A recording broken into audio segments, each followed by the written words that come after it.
Well, hello, Garden City. Thought we'd shake it up a little bit.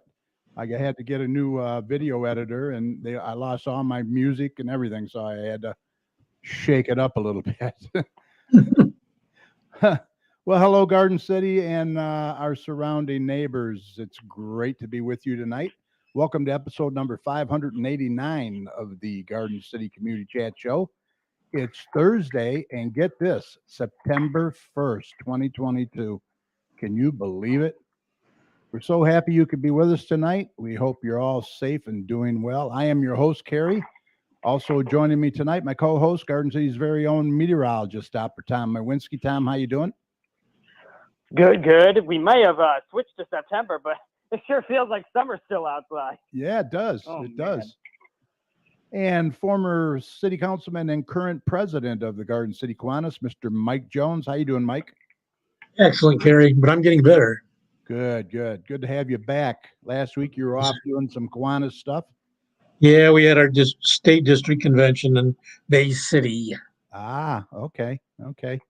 We were out that way not too long ago. So, all right. So when September comes around, you think of fall and you think of football, and Yes. you think of football. And did I mention you think of football? Yeah. Well, tonight we're doing our annual sports talk with none other than Derek, my son Partin, host of Garden City D&D Sports Chat show. We'll talk with him about the Lions, the Wolverines, the Red Wings, NASCAR playoffs, and yes, sad to say, the Tigers as well. And any other teams that you want to discuss. So we hope that you'll stay tuned, and we'll be getting to Derek here shortly. I have a quick couple of program notes for you to get on your calendars. Next week's show, our guest will be Garden City Mayor Randy Walker. We'll get the latest updates of the city. Also, he is up for re-election. We'll talk about that and also get his thoughts on all the negativity and division in the community and what we can do to bring people back together moving forward. It's going to be tough. And then on September 22nd, we're going to be doing another Northern Michigan exposure show for you. This time, we'll be showcasing MJ's Restaurant in Houghton Lake, Michigan. So we hope that you'll join us for that live right here on Facebook. And MJ's is very nice. We were up there over the week and very, very good food, nice place, great owners. So we'll get to meet them and hopefully you'll try them out after the show. All right, first up, our very own meteorologist, Dr. Tom, will be here with the latest weather for you. And then, Mike, you're going to close out the show with some important community announcements that they don't want to miss. So grab your favorite beverage or snack, and we'll hope that you'll join us for the next hour or so. Tonight, if you have any questions or comments for our guest and you're watching us live on Facebook or YouTube, please go ahead and write them in the comments section. You can also text your questions to 734-788-9319. We also want to take a quick minute to say thank you to each and every one of you who listen and support us every Thursday night, not only from our hometown of Garden City, but several of our surrounding communities as well. We really appreciate your support, and we'll always continue to promote our community and yours. Now, remember, if your community organization has any events or announcements that you would like to get out to our listeners, what do you think they should do, Mike?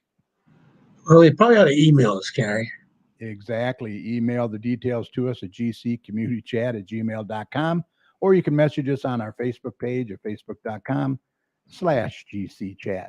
And Mike would be more than happy to pass that information along for you. All right, let's get Tom in here now with a check of the weather. Then we're going to spend some time chatting with our special guest, sports analyst Derek Partin. Stand by.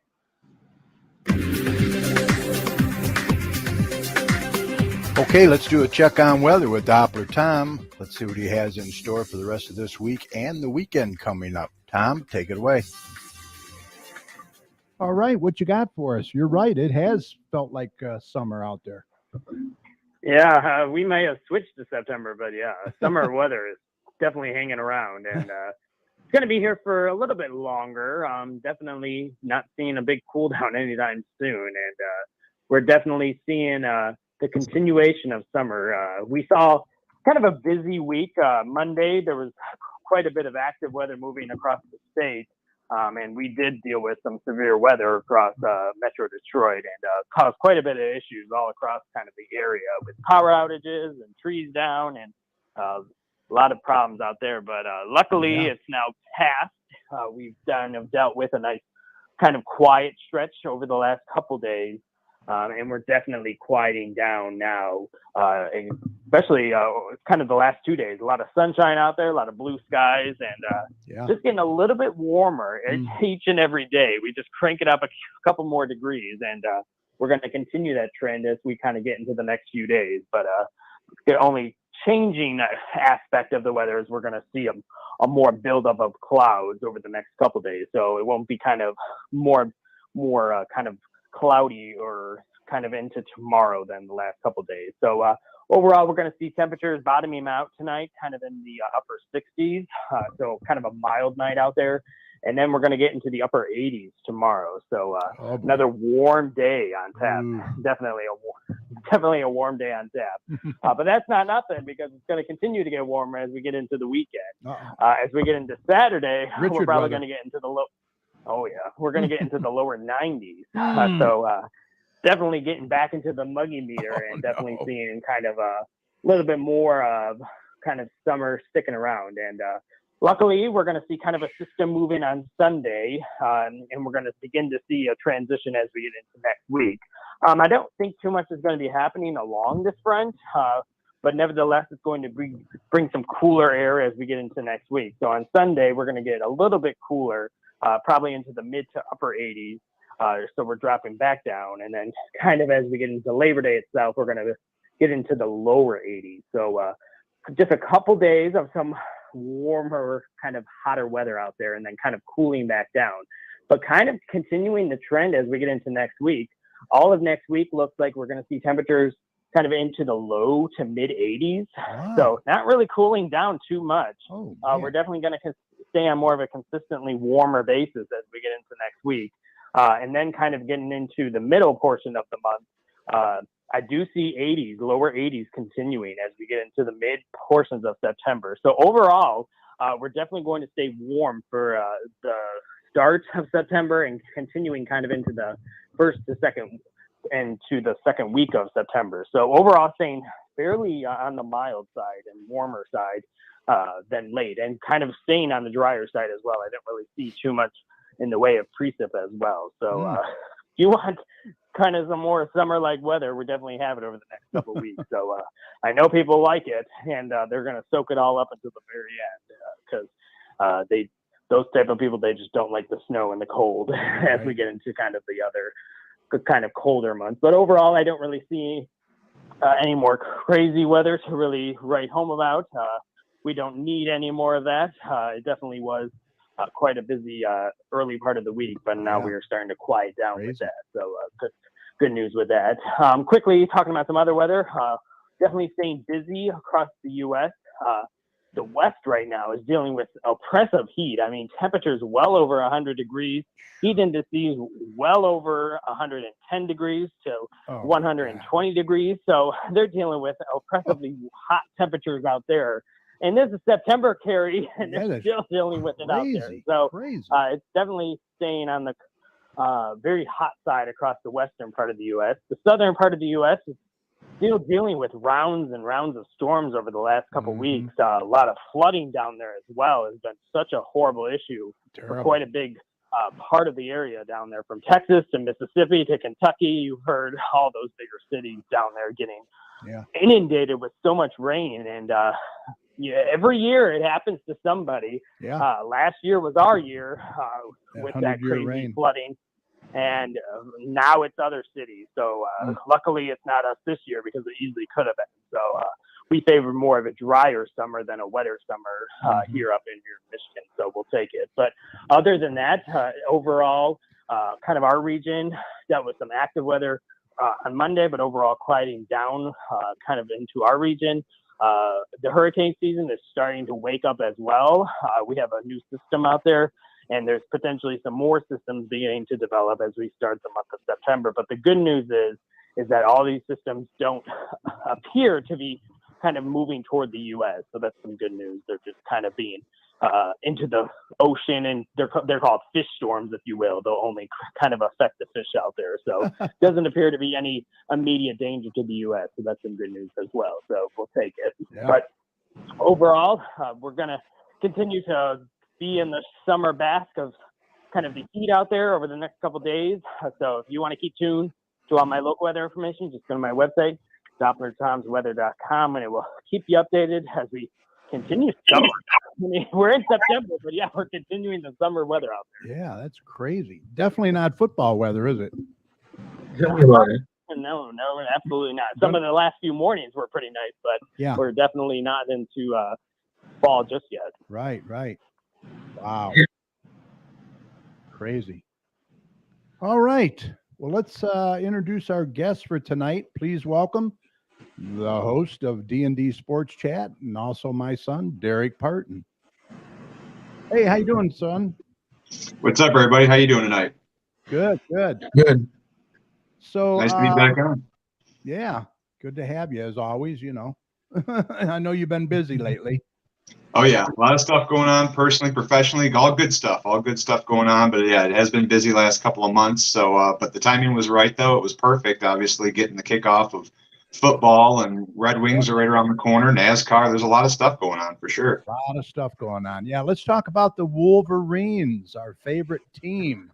Go Blue. Let's bring up their poll. Any surprise? Yeah, I mean, it looks good right now. I mean, they're kind of slotted right where they should be. I think that after last year, kind of seeing how the season took, from a very, very surprising standpoint, and obviously how it ended, they are starting a little bit, just outside the top 5. But I think they're slotted just right. The national narrative, I think that a lot of people have been talking about is that, Michigan's going to take a big step forward offensively and maybe take a big step backward defensively. That's in large part due to the returning production on one side. And then, you got the lack of experience on the other. You got Mike McDonald, their defensive coordinator, who parted ways, went over to Baltimore, and that kind of raises some more concerns on the defensive side of the ball. But, I think that, with Jesse Minter coming in as a solid replacement, he didn't have a great season over at Vanderbilt, but, that's almost an impossible place to coach. So, I mean, he kind of comes from, like McDonald, like from the Ravens aspect, he hasn't really changed the scheme in Ann Arbor. So, there are a lot of key departures. We already know about Aiden Hutchinson, David Ajabo. They both combined for 25 sacks last year. You got Dax Hill that you lost at safety, cornerback Vincent Gray. They've all departed. So, I mean, you're going to have a whole new look kind of on the defensive side of things. But if you look at it from a statistic standpoint and on paper standpoint, it's very, very easy schedule in the Big Ten. Amongst all the competitive Big Ten teams, they kind of have the cakewalk schedule. So, when you look at that, they really should have another solid year. It should be almost 10 to 11 wins, almost guaranteed. You're going to have those 2 games against, you got Iowa and then you got Ohio State. So I think those are going to be your 2 key games to look out for. But should be a pretty good season overall. I got to tell you, Saturday night's going to be a good game, Ohio State and Notre Dame. And I got Notre Dame. That's a great kickoff. That's going to be game of the week. I mean, that's pretty much 2 top 5 teams right there. And, Notre Dame, it's kind of crazy to think that Notre Dame, is I think they're like 20-point underdogs or something like that, close to 17 or 20. But they haven't really been truly tested yet. So I think that Ohio State, we already know, is going to be out for blood. They're going to be avenging last year. And I think that's going to be probably, definitely the game of the week to open up the season. And I think Ohio State's going to take that one, being at home in the toilet bowl, as we like to say. But it's going to be, I think, a mediocre to high-scoring game. I think you're going to be looking at like maybe low to mid-20s. I'm thinking maybe 27-17, 27-20 Ohio State. But that'll be a great game to tune into for sure. Okay, well, let's look at the Wolverines' schedule here. They're going to open up with the Colorado Rams. They're 30-some point favorites, I think. Yeah, I mean, this one's going to be pretty much your cake. I'd say the first 4 games are going to be your cakewalk games, and they're all going to be at home. You got Colorado State, that's a win. Hawaii is a win. You got UConn and Maryland. I mean, you should start off at a very determined and very conservative, I guess you could say, start. I mean, there should be no problem with that. And then you got your true test on the road against Iowa to open up, the real Big Ten play. You open up against Maryland, Big Ten, but Iowa is your first true test, and I think that you never know what to expect with Iowa. You should be able to skate through that one with a pretty clean win. It's going to be very close, but that should be pretty good right there. Are you Then surprised Iowa wasn't ranked? Yeah, I mean, but Iowa at the same time, I mean, they did lose a lot of key pieces offensively. They had a promising start last year. I think they started off the season 7-0, 8-0, something like that. Then they got completely steamrolled by Ohio State. We kind of saw what happened after that, and with the bowl game as well. So Michigan was in the same boat, I think, as Iowa last year. They did start off last season unranked as well, and obviously made that surprise playoff push and ultimately made it, but. Iowa's got to prove themselves a lot this year from losing such key pieces, but I think they'll wind up either. So they'll be in the top 20 before the year's out, I think. Yeah, it's early. But yeah, going back down the line, if you look at the schedule again, you're at Indiana the following week. That should be a pretty decisive win. Then you got Penn State back at home, which is also going to be a nail biter. They always play us tough. I think that's going to be a tough game. Yep.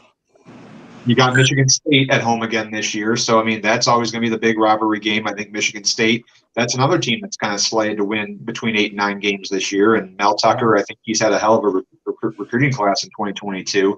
I know a couple guys at work that are big Michigan State slappies. They've definitely been high on that. But I think you should be able to handle Michigan State. Another close game, but that should be a win. And then you're back on the road against Rutgers. That should be another convincing victory. And then closing out the season, you got Nebraska back at home. That should be a victory. Illinois should be a victory. And then it all boils down to Ohio State on the road. As usual. So that's going to be – I think that's going to be your main loss right there. I mean, if you're already going into that game at 11-0, both teams ideally should be 11-0 undefeated. That should be pretty much for the Big Ten championship for all intents and purposes. But Ohio State's going to be out for blood. They want to avenge last year's very, very disappointing loss, and I think that's where they're going to deal you a bad hand. And with that, I pretty much have Michigan going 11-1 this year. Okay. With that, though, also Notre Dame can knock off Ohio State. That'd be huge.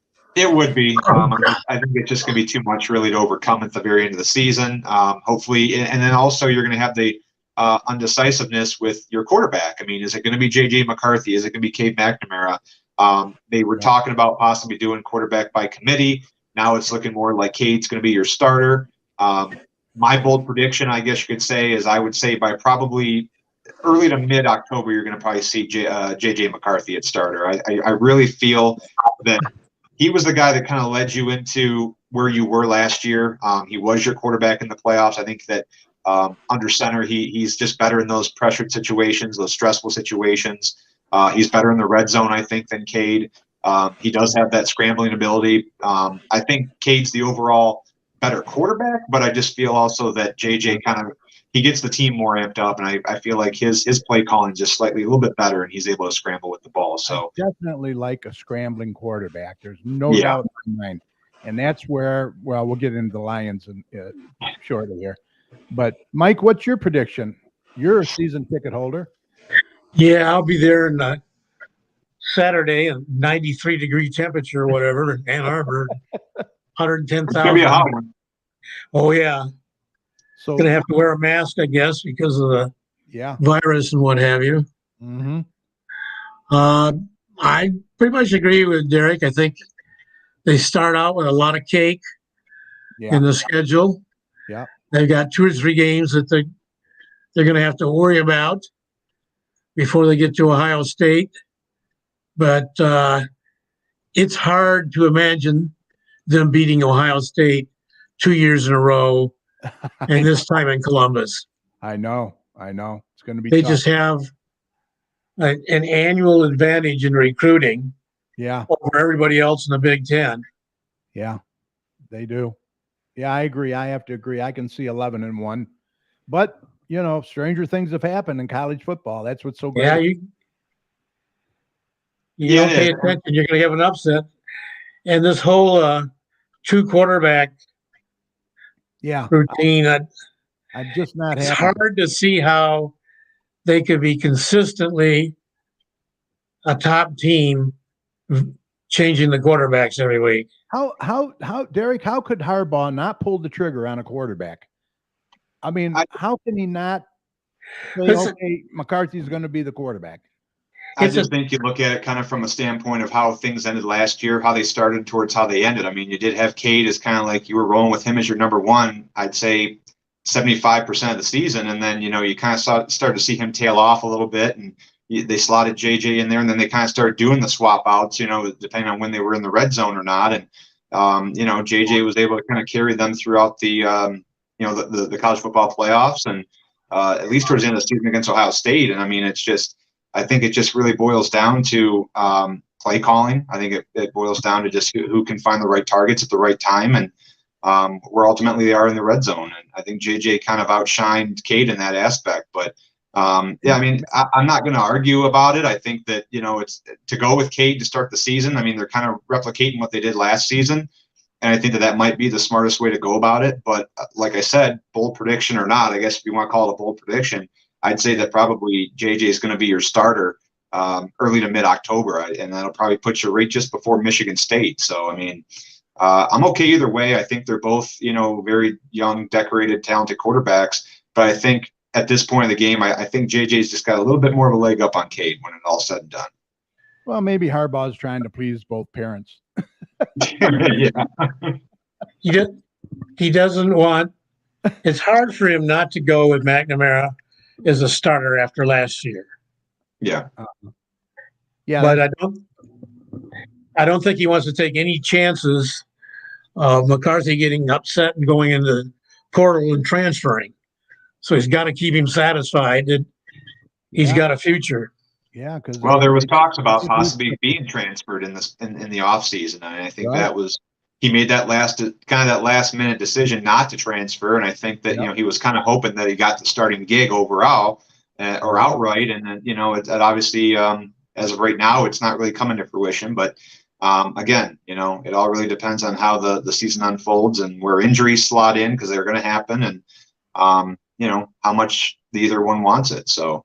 And with that, you know, then you got the college football playoffs. And I mean, right now at 11-1, I think that you would think after last year making it at 10-2, you would think that would be enough to get you in, and it might in other conferences. But fortunately, I think that with that victory that Ohio State's going to pull off over Michigan, that will put them in an undefeated season at 12-0. So my 4 picks for the college football playoffs are Alabama, Ohio State, Clemson, and here's a surprise one for you this year. This is going to be your surprise team, Utah, the Utes. Now, I think the Utes, to me, this is my opinion, I think that they've kind of surpassed Oregon as the toughest team out in the West. You know, they played Ohio State to its knees in the Rose Bowl back in January, if you remember that. They're going to Florida. They're opening the season against Florida. They're a 2-point favorite. To me, I think they're a playoff team this year. And, you know, they got a talented returning quarterback in Cameron Rising. They got a very stout defense and a strong candidate for Coach of the Year in Kyle Whittingham. So don't count out the Utes. I think they're going to be a team that's going to probably finish right around that 10-2, 11-1 threshold. Yeah, they're one spot ahead of Michigan in the rank. So. And as far as the title game is concerned, I hate to say it. You guys are going to probably hate this one, but I'm going to say Ohio State this year. I think Ohio State, you know, rematching the 2020 national championship, I think they're going to overtake Alabama this year. And, you know, their defense, they're going to look less outmatched, I think, facing a tied offense that isn't that much of a juggernaut as they have been in years past. They didn't have the greatest recruiting classes this past season, but that's really all this Ohio State team really needs to get the job done this year. Like I said, they're going to be out for blood, out for vengeance. And, you know, their offense is going to be willing to basically put any kind of a score on the board this year. I mean, they're going to be probably averaging right around 40 points a game all throughout the year. And it's just going to be so hard for them to, you know, be contained, in my opinion. So, well, let's see if Nick Saban earns that $93 million this year. Well, no wonder tuition's so high. Nobody else is going to get that kind of money. I mean, I hate to say deservedly so, but the guy has a hell of a team every year. I mean, Harbaugh's overpaid too, I think. Well, that's a given. Yeah. And they complain about Biden forgiving some of the student loan, but they got enough money to give him $93 million. That's ridiculous. Yeah. All right, That's let's give a college shout for you. out to some people in there watching. We got Barb Reddy in there. We have Michael Bengal. We have Richard Webowski from Chubb's Barbecue. How you doing, Richard? Long time no see. Ed Wilhite from Hog's Backyard Barbecue. How you doing, Ed? Good to see you. Mrs. Chat's in there. Who else we got in there? Patty Fix is in there. Jason Bengal's in there. He says, "Go green." What? Wrong show, Jason. No. And That then could be very good. we also have the other D and D Sports Chat is in there. Dan Bartley is watching. Oh, what's up, man? Good to see you, Dan. All right. So let's move on now to the Lions. A lot of hype with the Lions this year. They're on HBO and getting a lot of press. I don't know. What do you think? Preseason? Yeah, I mean, right now with the Lions, once the schedule dropped, I think for this year, a lot of people were kind of indecisive. They've gotten a lot of love on HBO as part of the Hard Knocks series. They're kind of being portrayed as America's sweetheart team. That's how really they portray any team that's featured on that show. And I've watched all the episodes. I think it's been really well documented and really very well produced. And it definitely gives you that first bird's eye view of Dan Campbell, his entire staff of former player coaches and coaching staff that obviously are trying to get the most out of this young team. They're a very young, powerful core. And when you go on, hand it to Campbell though, Derek. I mean, what's that? You got to hand it to Campbell. Yeah, the guy is always upbeat. He's always intense. He wants the best out of the players and the best for the team. Oh, I mean, if you were to grade the guy on passion and just overall grit and what he gets out of his player, I mean, the guy gets an A+. I mean, right now, I'm definitely not going to put him so far under the microscope because of last year. It's his first year ever as a head coach. Right. And it was a very, very tough season. It was a trying season. And I mean, in his eyes, he might see it as a failure, but I mean, we didn't really have a team put together. I mean, we had no receivers. We found out that, Amon St. Brown was kind of like came out of nowhere as a sixth round draft pick, and he kind of made a name for himself in his rookie season, which was great.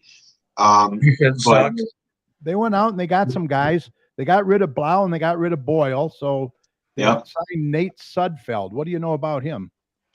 I don't really know a lot about him. I mean, I know that he's coming off of a season that he kind of played second fiddle over there, and I think that as far as depth is concerned, we don't really have a very good depth chart in any position right now. Wide receiver might be the best, but Goff's been this is going to be a contract year for Goff, and I just feel like that if he were to go down with an injury and how he decides to play and slot in there as a backup, I mean, just God willing, it doesn't happen, but. I'll tell you, I'm just not sold on Goff. I just am not sold on him. He can't scramble. And let me tell you, with our offensive line, I don't know if they can protect. You need a scrambling quarterback back there, somebody that can move.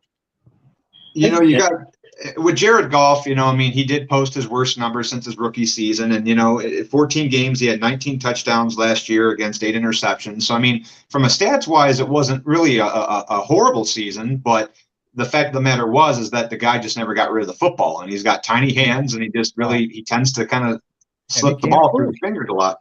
Right. And, but he also was ranked 24th in the league in QBR. So quarterback rating, obviously was not good because of the lack of targets that he had, and he's not a scrambling quarterback. We know that firsthand, but they did sign Kennedy, touchdown Tommy. What's that? Say that again.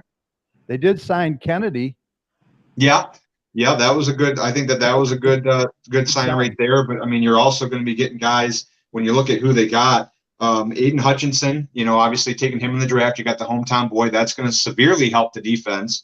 You also got a guy like Jameson Williams to bolster that wide receiver depth. Jameson Williams, I think, is going to be a good addition. And you did trade up in the draft to land him. So, I mean, that was really good. You got Josh Paschal and Kirby Joseph. I think that they're going to work right now to prove that they're each foundation blocks for this Lions team in 2022. I mean, it's a lot of unknowns. There's still not a real identity. But if you watch Hard Knocks, Rodrigo, Malcolm Rodriguez, I mean, thank God that guy was just unbelievable. He had such passion and determination to make this team as a rookie. He's another fifth rounder that was able to make the team on the 53-man cut day. And I'm happy for him because they highlighted him very, very well in Hard Knocks. And there was actually, I believe it was in the first or second episode, that there's a segment in there where the coaching staff was basically giving a pep talk to the entire team. Players that, were still scrounging for a spot that were veterans. And Rodrigo is sitting over there in the corner, and he's basically like sitting there with his arms folded as the coaching staff is just trashing these other players, saying, you're going to let a 6th-round rookie, take your spot. And I mean, the guy, he played and he earned his spot in those preseason games and in training camp. So I'm happy for Rodrigo for making the team. And, the question, I guess, with all the added attention also is whether or not the Lions can take the momentum generated among the fan base and deliver a product that will keep the fans engaged. And I think that aside from the stats and aside from the record, if you can just put a product out there, leaving all the injuries aside and actually having somewhat of a healthy season, play competitive ball. The problem with the Lions last year is that even though they only won 3 games, there were a couple games towards the end there that they were in to win, but they made horrible calls. And that's my biggest fault of, I think, Dan Campbell and being a rookie head coach is that he's a very gutsy, ballsy coach, but I feel like sometimes the calls he makes are at the wrong time, and it costs the team victories in the end, and where you can be a little bit more conservative. We got a prediction on the screen here. Michael Bengal says, my prediction is the Lions, they'll go 10-7 this season. Ooh, he's drinking the Kool-Aid. Yeah, that sounds a little strong. That's a Kool-Aid drinker right there. He loves the coach. 7 sounds right, but I think it's more likely to be 7 wins and 10 losses. Yeah. Well, from your lips, I'm hoping for more. Go ahead. I don't know about that. That's going to be there's got to be almost a damn near perfect alignment of the stars for the Lions to win 10 games. And, if I have it in my prediction right now, it's not changed really since the beginning of training camp as we start the season. I got them going 7-10. I feel like, and that's even kind of making a stretch. I mean, conservatively, I would think maybe 5 to 6 wins, but this team should be able to outshine a lot of what they did last year, at least with now a more established defensive core. Jared Goff in his second year, contract year, he has more receivers. He has a decent running game now, and he has a good O-line in front of him for protection, hopefully. He needs that O-line for sure. He needs DeAndre Swift. I feel like it's really going to be up to DeAndre Swift to make it or break it this year. I think that's going to be the biggest question mark for me, is if Swift can actually come through and have a good year, because you got him and Jamal Williams. They experienced, true timeshare last year at the running back position. And, they split, I think, around 300 carries last year with near identical end of the season numbers.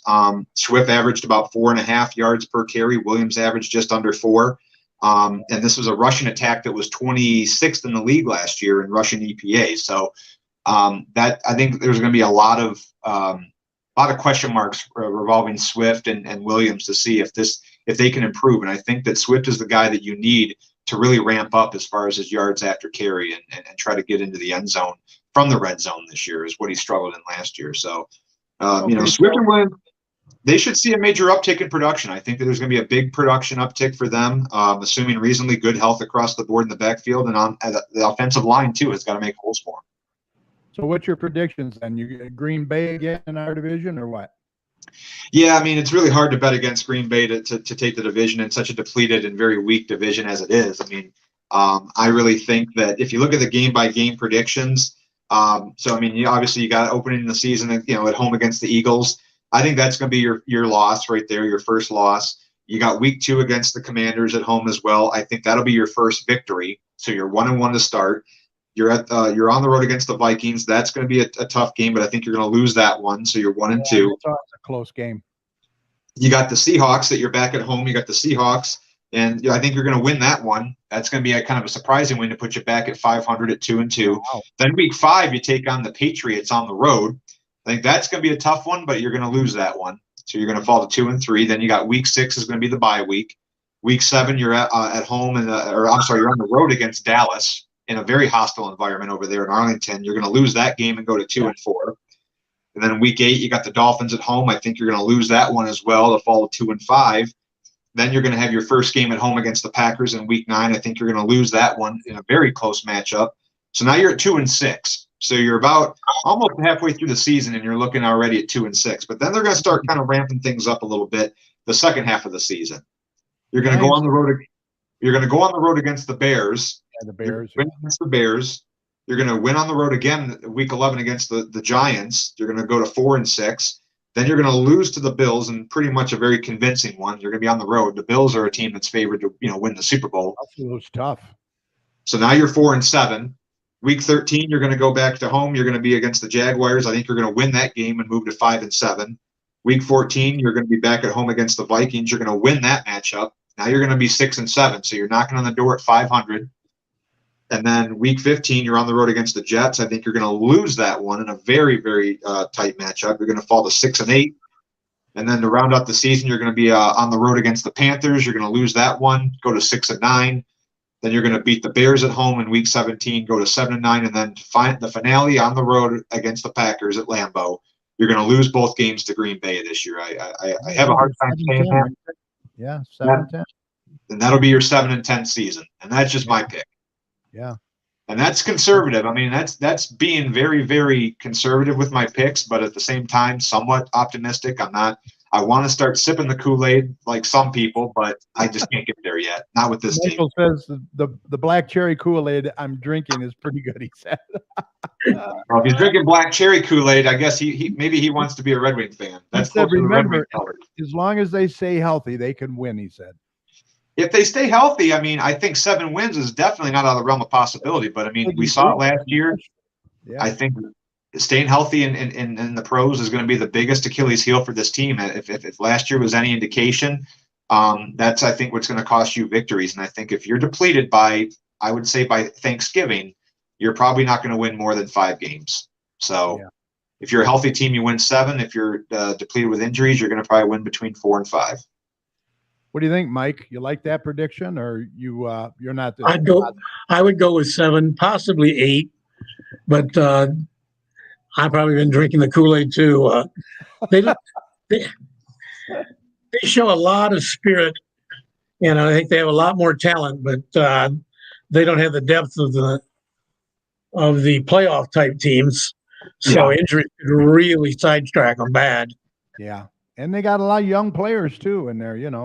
Aiden and the young core. The young core is going to be a lot of question marks, but you also got a much better defense, and I think that's going to keep you in games. That's where I think you're going to win those extra 2 or 3 games is because of the defense. If they can come up with big red zone stops in the fourth quarter within that last 2 to 3 minutes of a game.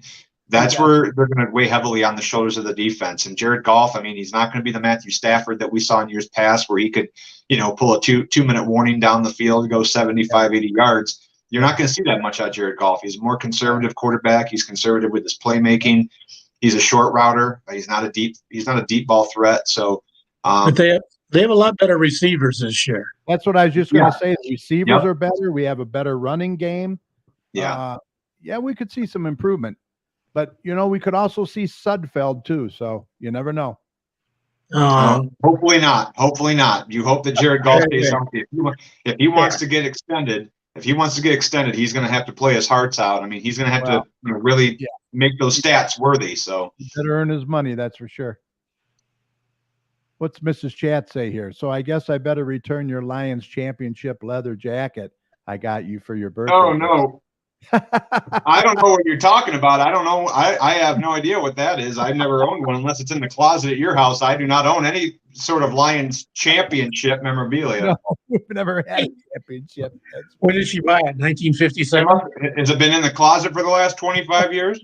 Yeah, shit longer than that. Oh, my God. I might be able to fit into it now. Michael says, I do expect more from the Red Wings this season, too. Yeah. Yeah, good segue. We'll get into that, yeah. You want to do the NASCAR now, or you want to talk to Wings? Let's go down the line. We can do let's do all Detroit sports, and then we can wrap up with the Red Wings. Okay. With NASCAR at the very end. All right, go ahead and start your Wings. Well, before I go to the Wings, do we have Super Bowl predictions for 2022, 2023? Super Bowl. Mike, go ahead.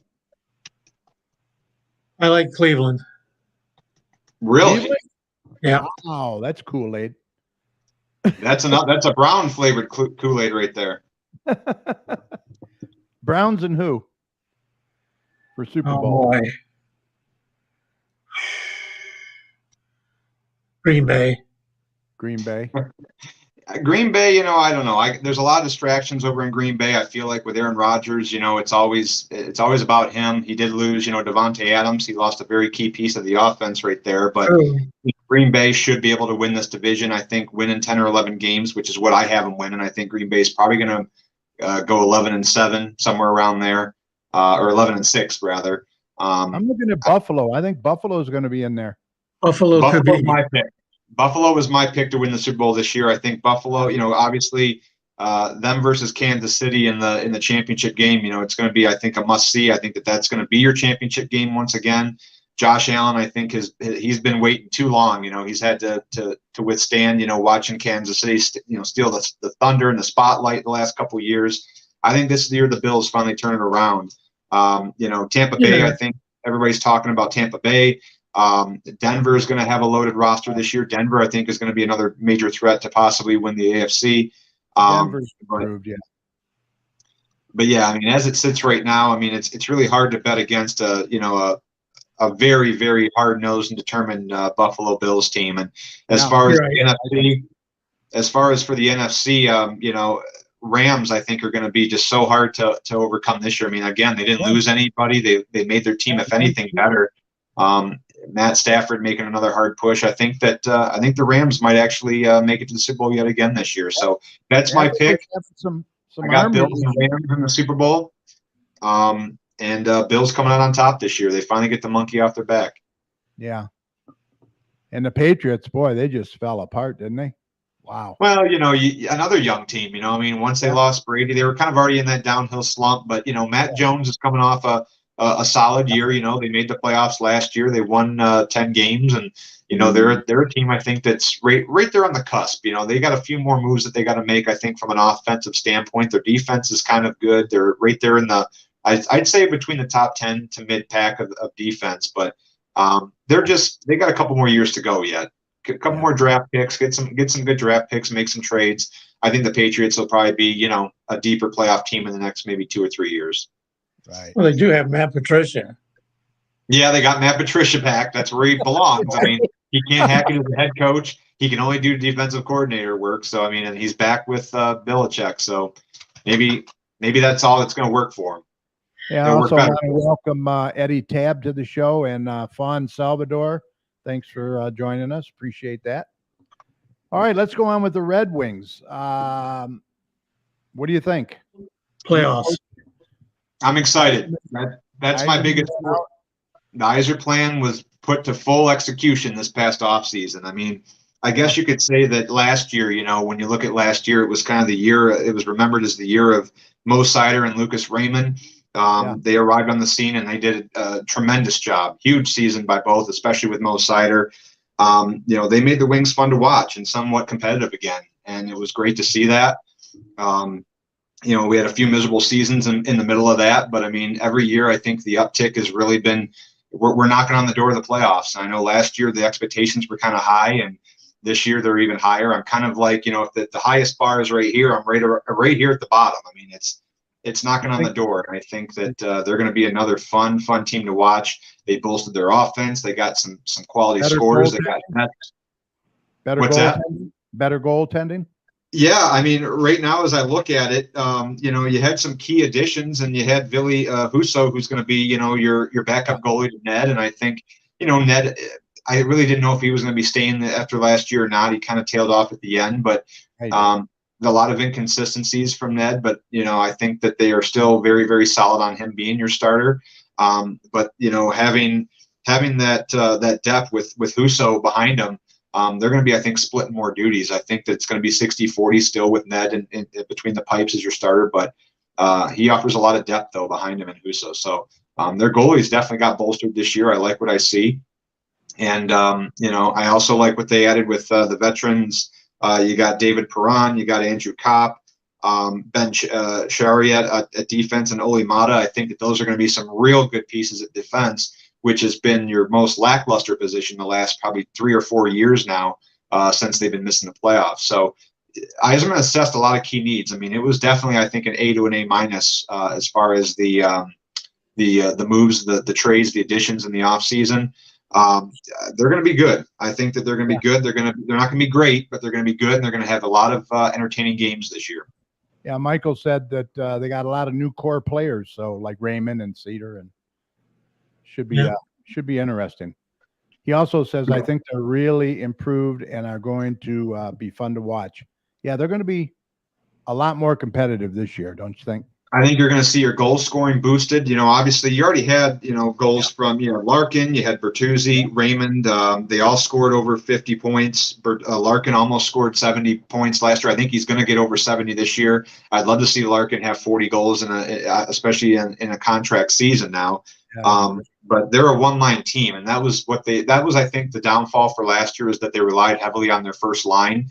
We didn't see a lot of that camaraderie from the second, third, and fourth lines. The production was kind of low from those other lines. So, I mean, I think with adding some of these veteran players that, they're right around the 15 to 20 goal mark, and they're, 30 to 40 point goal scorers. But, I think with just their ability to move the puck and be playmakers and kind of show these kids, take them to that next level, especially with Lucas Raymond at the helm too, kind of learning more from these guys. I think that's going to help them tremendously in the long run. But, I'm expecting a big year. And also with Jacob Arana, I think that obviously being injured last year for a better part of the season, you get him in a full season healthy. I think he's another threat to score you 30 goals or so. The offense should really, really increase this year. The defense will be better. The offense will be better. As far as a final record, what about the coaching staff? What about the new coaching staff? Yeah, it was definitely a long time coming, having Blashill gone. And, I like what I see out of Derek Lalonde. He obviously was with that Tampa Bay staff. He worked under Steve Yzerman, won 2 cups over there in Tampa Bay. So he definitely knows how to get it done. He actually also years past worked, I believe, for the Whitecaps, over here in the lower tier league. So he does have a little bit of Red Wing, I guess, blood in his veins, but he's the right guy to do it, and especially he's really mentored some of these young guys in the past. He's been around the vets. He's been around some great young talent, and he's an offensive minded coach. So, I mean, I like really what he's going to do and what he's going to infuse into this team. And I definitely see big things in the future. He's your coach of the future. I mean, I couldn't see one more year of Blashill. It just didn't make sense. He had been here he was here 5 years too long. Too long. They weren't playing for him anymore. They gave up, and we needed that new blood. So let me ask you, will the Red Wings make the playoffs at least this year? That's a stretch. I really think that even though they're going to be improved, I have them finishing 37, 38, and 7, which is 81 points. That's a 11-point improvement from last year. But unfortunately, with how competitive these divisions are, especially being that they are in the Atlantic, which is probably the most competitive division in the West, or in the East rather, I still think it's just not going to be enough to make the playoffs. I think you're going to need at least 85 points or more to be one of those wild card teams. I think you're going to probably finish right around 4th, maybe 4th or 5th. And that's, of course, all the stars have to align. If they want to make the playoffs, they're going to make a hell of a run. But I think we're going to come up just a bit short. I don't want to but again, I'm leaving my expectations open. I mean, it's literally highest bar of expectation here. I'm right here. So I want to touch that. I want to meet that highest bar. But I feel like, there might be an injury. We're going to go into maybe a downward slump some point in the season that we might not be able to dig out of post All-Star break. But I think that they're going to be knocking on the door of the playoffs. But I feel like in the end, this is just not the year yet for it. I think next year is going to be your real competitive season when you actually free up even more cap space and sign some more big name scorers. But for right now, I think they're just going to miss. Well, Michael Bingo says they absolutely will make the playoffs. I hope so. I hope they do. And he says if they add PK, they will. Absolutely. Yeah. I mean, well, PK Subban, yeah, I mean, I don't know what his contract status looks like if he's an unrestricted free agent at season's end, but I would not mind having that guy on the back end. He is one powerhouse. He's a big guy too. Yeah, don't count out Yzerman. He just might go after him. I tell you, he's going after the players, isn't he? He's using, but you know what? He's not overspending. He's spending wisely, and he's justified in what he's spending on these contracts because he's not overpaying for these guys. Michael said they still have cap space. Yeah, they still got cap space. I mean, and also I'm not just counting what they do at the All-Star break. I mean, or by the trade deadline, if we're right there, if we're within a couple points of a playoff spot, you better believe we're going to be buyers at the trade deadline. So I mean, that also is going to play a big role too in where this team goes in the by season's end. But yeah, I mean, I think it's going to be very close. It's going to just be competitive and great and entertaining to watch. That's all I want to see from this team. I'm tired of the last 5 years of mediocrity. Yeah, and improvement we want to see. So yeah, major improvement. I think you're going to see that. Unfortunately, there's about 10 good teams in our conference. Yeah, it's tough. It's Eastern Conference is tough. It's a tough conference. It's not like the NBA. It's not like the NFL where you're only going to have maybe top three teams in every conference. You're going to have, I mean, the whole division is tough. I mean, I think right now the Atlantic Division, to me, I mean, you got 5 teams right there that could make deep runs in the playoffs. And every year there's parity. Every year you usually have about 2 or 3 surprise teams that make the playoffs, especially in those wild card spots. And NHL playoffs, it's unlike any other professional sport. I feel like an 8 seed can knock off a 1 seed in the first round very, very easily. Yeah. So if they get in, if the Red Wings do make it in as a 7th or 8th seed as one of those wild card teams, I wouldn't discredit them for making a run. I mean, they can definitely do it with that young core there. Well, that's it. They're young and they're hungry, hopefully. So yeah, absolutely. All right, let's move on now quickly to NASCAR.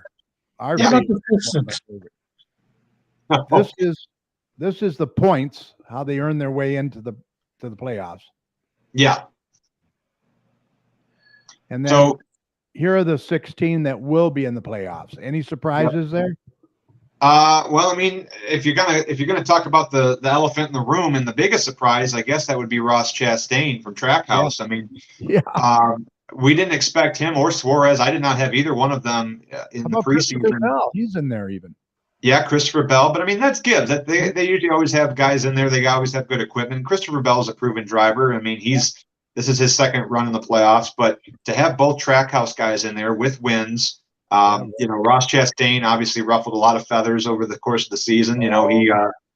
He won his share of races, but that team's got power, and they also have TRD Joe Gibbs Alliance, and I think that's going to be one thing that he's probably going to get paid back at the right time. A lot of drivers do owe him a big payback, and I don't think he'll win the championship due in part to that payback that he's going to get in one of these later rounds. But they don't forget.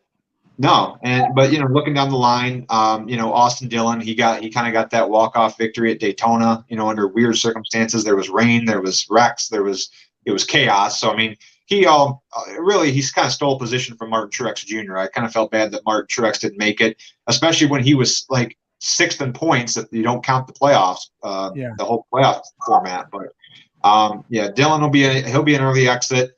Alex Bowman, 15th. I think that was kind of a surprise. He started off the season very hot as well, and then he kind of tailed off the inconsistency. He's definitely, I think, one of the worst of the 4 Hendrick drivers. So I was a little shocked to see that. Yeah. Austin Cindric from Penske, he won the Daytona 500, had a great opening victory on the season, but he's also been very consistent. He's got an average finish of 15th. He's got 8 top 10s, 5 top 5s. He's got some laps led. So, I think he could be a wild card or a dark horse to make it into the round of 12. You got 4 right there making their playoff debut. So, I mean, that's big for them. Yeah. So Cindric, I would definitely watch out for. I could definitely see Cindric making it into the round of 12 because he does have a lot of consistent points paying finishes. So that's really all you need. I think from the first 2 rounds, you can point your way in without having to score a win and get into the next round. So Cindric's going to be the one I feel like will be there. Cindric was good in the Xfinity too, so he is a proven driver. Yeah, Xfinity and trucks. Yeah, former champion. Yeah, so right. He'll be good. All right. So, what's your picks here? So, how do you want me to pick it? Do you want me to go through like the rounds? Do you want me to go over championship 4? How do you want the picks? Championship 4. Well, I mean it's going to be tough this year because my championship 4, at least one of my 4 drivers is going to depend heavily on who pays them back. But from a stats perspective and just how well they've been running, you got to put Ross Chastain in your top 4. So for me, if he avoids payback from X, Y, and Z drivers. I think Ross No. Chastain will be one of your 4 drivers. I don't see how he avoids it. I really don't. Yep. But we'll see. I would say that your second championship 4 driver is kind of a surprise, but I think Tyler Reddick is going to be one of your championship 4 drivers. So there's your those are 2 brand new names to your championship 4 that you haven't seen in recent years. Wow. So that's going to be number 2.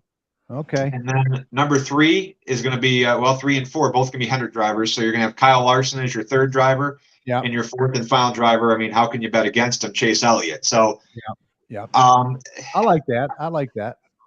I think that it's going to be really, really tough as far as those final last 2 races, especially when it comes down to Phoenix. And Phoenix is tough to even pick a champion because it's literally just best finisher of 4 positions. So okay. I'm kind of weighing back and forth, but I mean, right now, my upset gut's telling me that Tyler Reddick is going to be your 2022 champion. And how ironic would it be, because he is going to have one more year at Richard Childress, then he's signing with 2311 racing in 2024. So, and there's a lot of bad blood between him and Richard Childress already of how he departed. So, I'm going to go on a limb here. My gut's trying to tell me Chase Elliott, but my upset bone in my body is telling me Tyler Reddick is going to be your 2022 NASCAR Cup champion. So you think Chase could do back-to-back? Well, it wouldn't be back-to-back. Last year was Kyle Larson. Kyle yeah. Larson was last year. Chase was 2020. Right. Yep. Kyle Larson, I think that he hasn't had the consistency and the speed as he did last year. I mean, at this time last year, he already had 5 victories. He's only got 2 this year, and 1 he kind of lucked his way into. But I think he'll win. He'll probably score I would say probably a last-ditch effort victory, or he might even point his way into the Final 4 or the last race. I'm not really sure, but he'll score a win, I think, or 2 in the playoffs. There's no doubt in my mind there. He should be able to get at least 1 win when it counts, but I don't see him having the speed at Phoenix. I think that he's going to fall just short, but I think it will be between Chase Elliott and Tyler Reddick, and I think it's going to be Tyler Reddick just by some weird turn of events. Yeah, it very well could be. And then finally, your thoughts on them putting Bubba Wallace in the 45 car? Boy. Well, I mean, it was a lot of, and it's funny because people, I don't know if you ever follow Bob Pockris.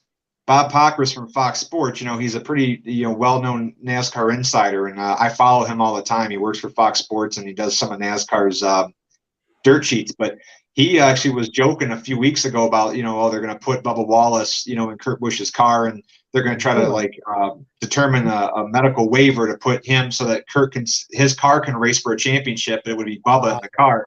And even though he's not going to be able to do that, he's going to race for the owner's championship. And, I don't know. I think it's a publicity stunt. I think it's kind of crap, but I mean, he has no chance in my opinion. I mean, not just from Bubba, but from the standpoint of that car hasn't really had the speed anyway. Even when Kurt Busch was behind the wheel without his head injury, that car was really no more than maybe a 10th or 11th place car. So I don't think you're going to be able to knock off Chevrolet or the Hendrick drivers, but I don't know. We'll see what happens, I guess. I think NASCAR is trying to make Wallace the face of NASCAR now, and I don't think it's right. I don't like it. No, I think it's a publicity stunt for sure. I mean, they know that he gets the fans hate on it. The more they hate on it, the more they're going to thrive on it from a ratings perspective. So that's what I think of it. Yeah, he is a crybaby, that's for sure. Mm-hmm. All right, and finally, we're going to close out. We got to talk about the dismal season, the disappointing season with the Detroit Tigers. There was really some high hopes for the Tigers this year.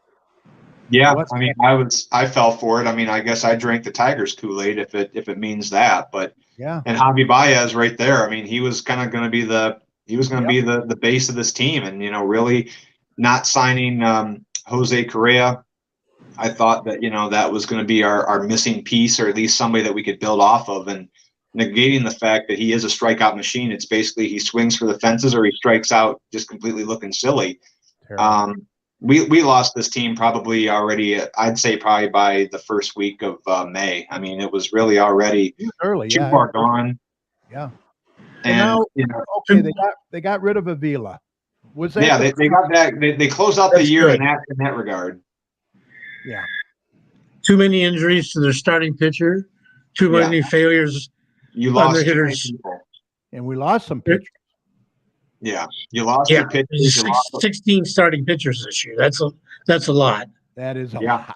And not only that, but And all the when you have Miggy, and it was disappointing to know. I mean, I love Miggy, but going into the season, we were under the impression that this was it. He was going to be having one and done year. He was over after this year, but then he announces he's probably going to come back next year. So that's even more money that's not going to be able to be spent on that payroll. So we still have to pay for another year of Miggy, which it sucks because I feel like his time is kind of come and gone. I know he deserves special treatment, but yeah, he had a good year this year from a consistency standpoint. The power numbers weren't there. I think he's only got 5, maybe 6 home runs. Yeah. But Yeah, it was way and that down. was another thing too, is that we're in the basement in home runs. I mean, we back in, I think, mid-June, end of June, we were averaging like literally for the entire month. I think we were only averaging like 6 or 7 home runs. And I mean, we were on pace to only have, I think, like 90 home runs for the entire year. It was just real abysmal. Wow. And the offense didn't produce, the pitching didn't produce, injuries bit us early and often. That's really all you can say. I mean, there's really no one piece of blame that you really can lay it on, but you did get rid of the scapegoat. You got rid of Avila. You did the right thing there, and it was a very weird, random time in the year how they did it. Right What after about the coach? What about deadline. the manager? What about the manager? Is he getting enough out of the players? Are they playing for him? I mean, I've always liked Hinch when he first came on, but I just feel like that they hired him kind of at the wrong time. I feel like that even though he was able to kind of rebuild that Houston Astros team back in the day, he was kind of brought in at the wrong time, and the team just, the maturity level wasn't really there when they brought him on. But I do think that they played for him. I think that he does get what he can out of the players. Do I feel like he gets the most out of them? Not really, but there's not much to play for right now in this town. I mean, there's not a lot of bright spots, and on paper, and if you quote Avila and Chris Ilitch at the beginning of the season, they said that this was the end of the rebuild. The rebuild was over starting this year, and we knew after probably the first 2-3 weeks of the season that was definitely not the case. Yeah, they sucked us in. We drank the Kool-Aid there. And now we've just probably set ourselves back another 2 or 3 years in this rebuild, which you've now just hit the restart button. So more rebuilding, Mike. I don't know. They seem to trade when they made the big trades and started the rebuild. They did a poor job of evaluating the players they were going to get. Yeah. Well, now you've also we did not get any kind of return for no. these That guys. was the biggest failure from Avila, is that you literally would never give your farm system a chance. Now you've completely gotten rid of your farm system. You have a depleted farm system. You went from having probably one of the top 2 or 3 farm systems in all of baseball to now you're not even in the top 10. I mean, you have nobody left because you never gave them a chance. Right. You had them play. They were down in AAA.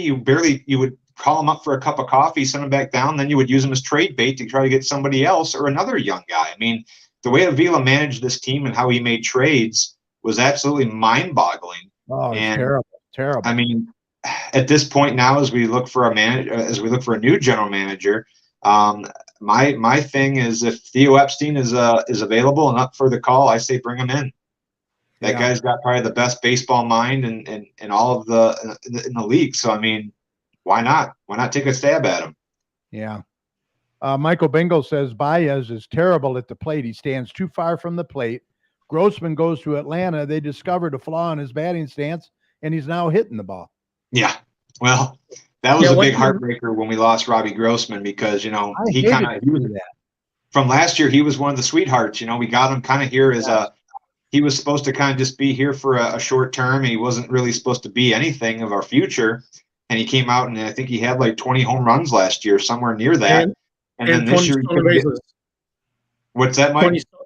20 stolen bases too. Yeah, 20 stolen bases. I mean, he was great on the base paths, and then this year he can't hit a home run to save his life. He can't get a hit, and he strikes out a ton, and then he gets traded over to Atlanta, and now look at what happens. I mean, it happens to every Detroit sports. I don't want to say star, but like a mediocre player that goes to another team and just becomes a superstar. Yeah. And wins a championship. So it's just been the moniker here in Detroit with many, many teams. Why couldn't we discover what was wrong with Grossman? I know. Exactly. Why did That's what Michael go to Atlanta to find out? He said the hitting coach and analytics here in Detroit are terrible. Even Hinch said that. Yeah. That's the truth. Yeah, right there. I mean, our hitting coaches and our bench coaches just haven't been some of the best. And Hinch's staff. I like Better, the pitching coach. I don't mind better. He tries to get the most out of his players, but again, I mean, you got to kind of weigh that on AJ Hinch because he did hire that staff. So they're going to be reevaluated, I think, in the offseason, and I think there's going to be a lot of changes, at least from the personnel standpoint, probably on the benches. So, I mean, I think you're going to get AJ Hinch at least for one more season here. I don't see him being scapegoated out of town yet. You got the biggest distraction of Alavila out of town. So, I mean, that was your first big move heading into 2023. But, I mean, you're still looking at probably another 2 or 3 years before this team's in any competition for the playoffs. Michael says, I have a picture of Avila checking out at the grocery store. He looks very sad. My friend took a picture of him at Kroger. Now, is that after he got canned? Yeah, after he got canned. Oh, that'd be great. Oh, yeah. I'd gladly shake his hand. It was long overdue. The door hit you on the ass on the way out. There you go. Well, look. You didn't talk about the Pistons.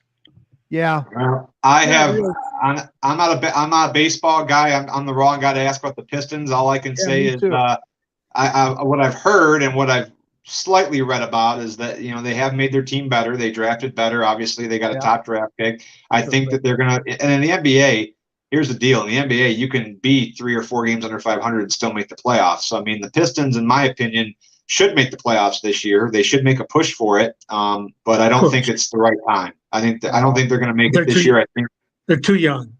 They're still too young, and that's the problem. They need another year. So I'll tell you, I haven't been interested in the Pistons since the Bad Boys. 2004 even. I mean, back we were spoiled in the mid 2000s because that was going to work was very good. The go to work Pistons were great. So yeah, we were spoiled with that, and that's where I actually was able to tune in. I probably haven't followed the Pistons closely in the last 4 or 5 years, so I can't really add a lot of insight to the Pistons. All I can say is hopefully they play entertaining ball and they make a run at the playoffs. And then you got Wolverine basketball. We do get into that a little bit. I don't know about this year, but they lost. It's hard to tell. They got a lot of changes. A lot of changes. They got a lot of March promise. Madness is always, and Michigan's a team that last year we didn't think that they were going to make it far in March Madness, but they kind of surprised a few teams. We made it through a couple rounds, but we don't have the team that we had a few years back where we were making legitimate Final Four, Sweet 16, Elite 8 appearances. But it's who we recruit, and I haven't really followed much of the Michigan basketball program yet. But we still got a few months left before that really ramps up. So we'll probably do a show before March Madness hits, and then I'll know a little bit more then. Oh yeah, we'll do that. Well, look, hey, I'm going to let you go. I know it's been a long day for you. Thanks again for coming on. It's always great talking sports with you, and come back anytime. The host. Oh yeah. We'll be back on in the next few months. I'm sure we're going to have. Hopefully, we're going to have a lot more to talk about. It's going to be an entertaining season. Me and some of the guys are going to the Red Wing game on November 25th against Arizona, so that should be a fun time. And that'd be good. Get your tickets now while they're cheap, and before they start winning, and then the tickets are going to start skyrocketing. Yep, as soon as they start winning, that's what happens. Yep. So let's hope for a good season by all the teams. Hopefully, Michigan does well, Lions and Pistons, Red Wings, and so I guess we'll just see what the Tigers do next year. Yeah. All right. You have a good night and take care. All right. All right, guys. Take care. All right. Have bye. a good night. Yep. All right. Good talking with him always. Yeah. All right. Let's see where we're at here. Okay. I did want to mention real quick, if you're a small business owner and you'd like to be featured on our show, please contact us either by emailing us at gccommunitychat@gmail.com or message us on Facebook at facebook.com/gcchat. We're here for you, and we'd love to have you on the show and be a part of promoting your business for you. We also encourage you, if you are a local business, to check out the Garden City Business Alliance, which is recognized as a chamber for Garden City. For more information, go to gardencitybusinessalliance.org. Next city council meeting, Mike, is going to be Monday, September 12th, 7 p.m. in the council chambers located at 6000 Middlebelt Road. It's a great way for you to get involved, voice any concerns that you might have as well. All right, let's get to the community events. We got quite a few tonight. Yeah. You all Got a new set? marketplace. Yeah, new marketplace came out. We'll hold that up. Here you go. Well, that'll be the day when you say goodbye. Yes, that'll be the day time for some. when you make me cry. You say you're gonna leave. Mike. You know it's a lie, 'cause it'll be the day when I die. All right. All right, here we go. We have, Neighborhood Watch yes, meets the second Tuesday of every month. The Garden City Police Department at 7 p.m. Share with your neighbors. Next meeting is September 13th. yep. Preschool story time. Join us for stories, songs, and crafts at the library. This program is intended for ages 0 to 5, but older siblings are welcome. It's on Wednesdays from 11 a.m. to 12 p.m. Fall programming coming soon. The library is creating a new space for indoor craft classes and programs. Watch our website, Facebook, and Instagram for start dates and information. It's a work in progress. Yes. Dance Express, fall registration is open now. Fall classes start September 12th, my wife's birthday. Register today at www.gardencitymi.org/parks. My birthday's 3 days before. And here's how you register online. Create an account, add all of your family members, add all the programs, events, and facility rentals you'd like to sign up to your cart, and then pay online, and you are all registered at www.gardencitymi.org/parks. Yep. September is Library Card Sign Up Month. Let your imagination sing at the library. The first 15 residents who sign up for a new library card will receive this free coffee mug. Cool. At the library.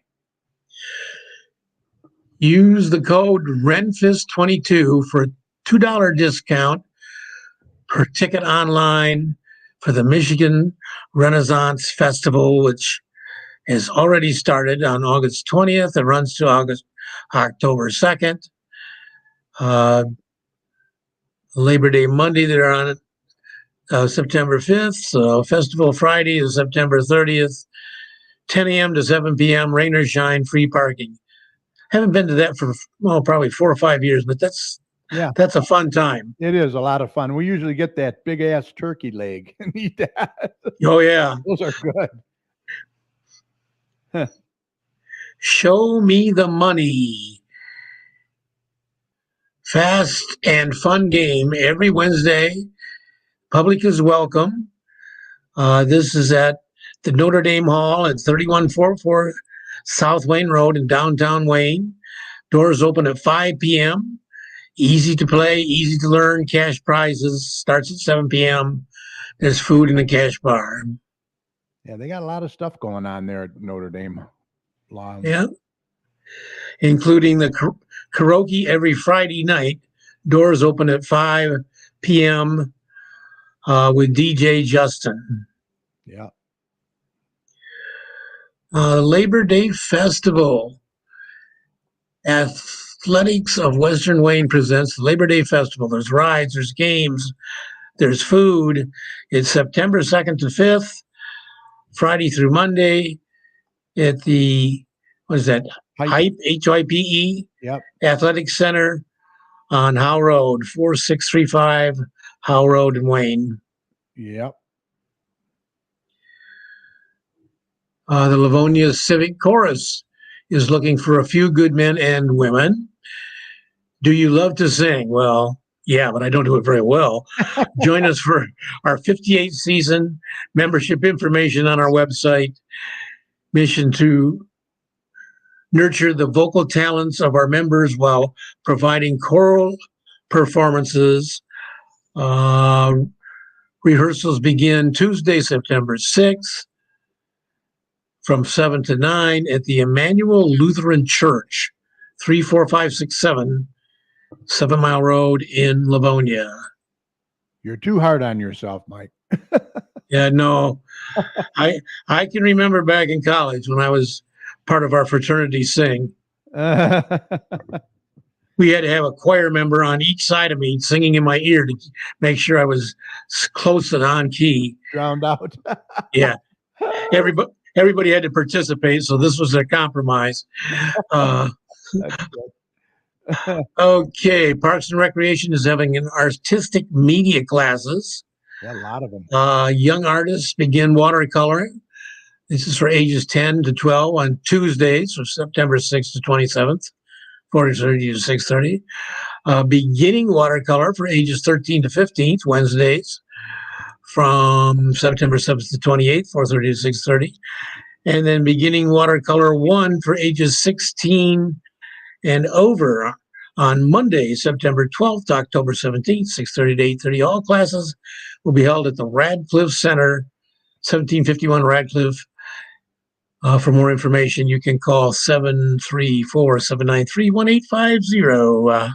Yeah, the new Radcliffe Center. More arts media. Yeah. Artistic media classes. All classes will be held at the Radcliffe Center. For more information, please call 734-793-1850. They'll be beginning acrylic painting and mixed media, beginning acrylic painting 1. Wow. The beginning painting and mixed media is for ages 10 to 16. It's on Thursdays from September 8th to 29th from 4:30 to 6. And the acrylic painting 1 is for ages 16 and over. And it's on Tuesdays from September 6th to October 11th. Also at 6:30 from 6:30 to 8:30. Wow, maybe some potential Bob Ross out there. Yeah. The Berwyn Senior Recreation Center has an indoor flea market. Wow. Friday and Saturday, September 9th and 10th. $4. Get you a beef hot dog, chip, and a drink. Public is welcome.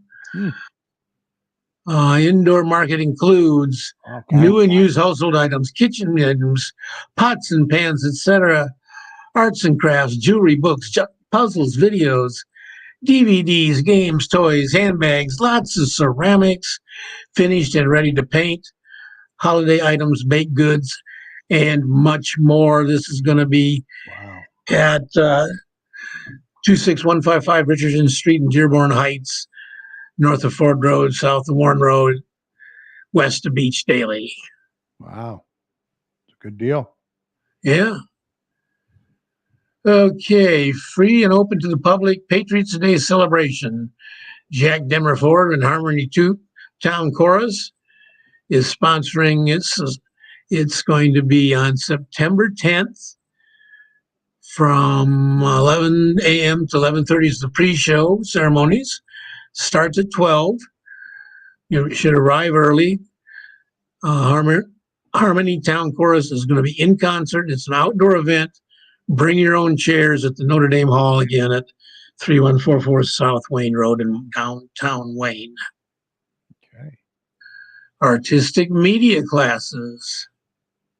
We already do this? No, I guess it was another one. This is a painting and drawing now. Fun with painting and drawing, ages 6 to 9, Mondays, September 6th to October 10th, 4:30 to 6. And drawing 1, ages 16 and over, Wednesday, September 7th to October 12th, 6:30 to 8:30 at the Radcliffe Center. A lot of art classes. Yep. Oh yeah, this one is in the Marketplace, yeah. Marketplace, right. 5K for 5 decades. Step, run, ride, and stroll. Now you're finally getting me that stroll one. September 8th, 2022. Step is celebrating 5 years. 50 years. I think that's 50 years. Yeah. Prices are what, $35 and $10? Yeah. It's kind of small to read. Yeah. But yeah, get a hold of Step. If you're interested, you can register. This looks good too. Food truck. Food trucks and fun, Saturday, September 17th. Food trucks, games, kids, arts and crafts. Free live music from the All Directions Band from 12:30 to 2:30. Food is available for purchase from Fortune Cooking, Hogs Barbecue, BK, Backyard Barbecue, Love Froy, Pizza Pots, Pazza, and Tease Tacos. Wow. That sounds good. Yeah, that's going to be at the library Westland Library. Yep. in Westland. Yep. Garden City Senior Center's presenting a trip to the Toledo Zoo. I think there's still tickets available for it. I think so. At least there was at our last Commission on Aging meeting.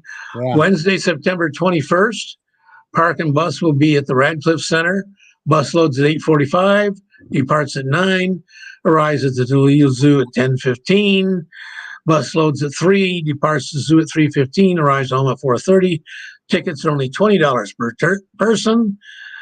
Lunch is available for purchase at the zoo. Senior Discovery Days at the Toledo Zoo and Aquarium. Free small coffee and a mini muffin Yeah. at She the said Northern Ice concession stand. a very small muffin. Remember? Yeah, mini muffin. Yeah, that's a good deal. Inspire Theater's got a new play coming. Yeah. Clue on stage, based on the screenplay by Jonathan Lynn. It's going to be on Fridays and Saturdays, October 14, 15, 21, 22, 20, 29 at 7:30. And Saturdays and Sundays, October 15th, 16th, 22nd, 23rd, 29th, and 30th at 2 p.m. Tickets are $18. You can get them at inspiretheater.ticketleap.com. They're, of course, located at 33455 Westland Road in Westland. Yeah, they do a good job there. They do. Yeah. Oh boy, what is this? Flirting at Home Workshop presents Arden, yeah. Arting at the Hall. Join us and create a work of art and support the Notre Dame Social Club. You will learn how to complete a beautiful 8x10 stained glass mosaic in a design of your choice. We have hundreds of templates to choose from, and all materials and supplies are provided. The cost is only $55. Tickets are available at artingathome.com. Check out the event on our Facebook page. They're at 3144 South Wayne Road in Wayne, Michigan. And you can get more information. And that's October 22nd from 1 to 4. Right. And you get more information by calling Barb at 734-658-1108. Very cool. Now this one here, we have to change the time. It's 5 to 7, not 5 to 9. Okay. Oh, they had. Save the date if you dare. The Garden City Business Alliance annual Spooktacular Trunk or Treat, October 27th. Yeah. You said it was what 5 to 7. 5 to 7. Yep. 1751 Radcliffe. Great promotional opportunity for your business. If you would like to have a trunk at this event, please email gcbasecretary1@gmail.com. And if you want to donate candy, you can drop off at locations listed below. Yeah. Liberty Tax, DDA, and the DDA. Straight Farmhouse. What's the second one? Oh, Carrot Stick Sports. Yeah. Carrot Stick. Yep. All right. Jack Demmer presents Christmas Market and Festivals. November 18th to 20th, vintage items, Christmas gifts, decorations, and crafts. Now accepting vintage dealers. Heated market, Santa's Village, free photos, live entertainment, crafts, foods, and drinks. Register online at NotreDameLounge.eventbrite.com. Again, at the Notre Dame Hall on Wayne Road. Looking for quality crafters, direct sales spots are limited. You must confirm availability. The Garden City High School Holiday Craft and Vendor Show, December 3rd. Garden City High School Vendors Show at Gmail. I'll go to vendorshows@gmail.com or facebook.com/GCHS Craft Show. And that's all we got. That's all you got. Yeah. Let me see what else I What do can you got? find. There is September's Marketplace with the Lucky Squirrel on the front. Got a couple in there, and we'll save some for next week too. Got the chili cook-off coming up, Yeah. October 8th. Yeah.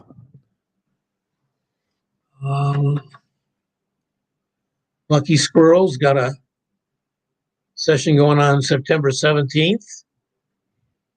Mm-hmm. St. Thomas is having their family festival September 16th to 18th. That's always a lot of fun. Right. Right. Yeah. And let's make Cheryl happy. The Garden City Garden Club's next meeting will be September 20th at 7 p.m. at the Straight Farmhouse, Yeah. 6221 Merriman Road in Garden City. Join us for Garden Trivial Pursuit. We will also be sharing ideas on labeling your plants and bulbs to identify them from season to season. Everyone is welcome. You got any questions, you can contact Cheryl Partin at 734-788-1319. Cool. I did the 5K for 5 decades.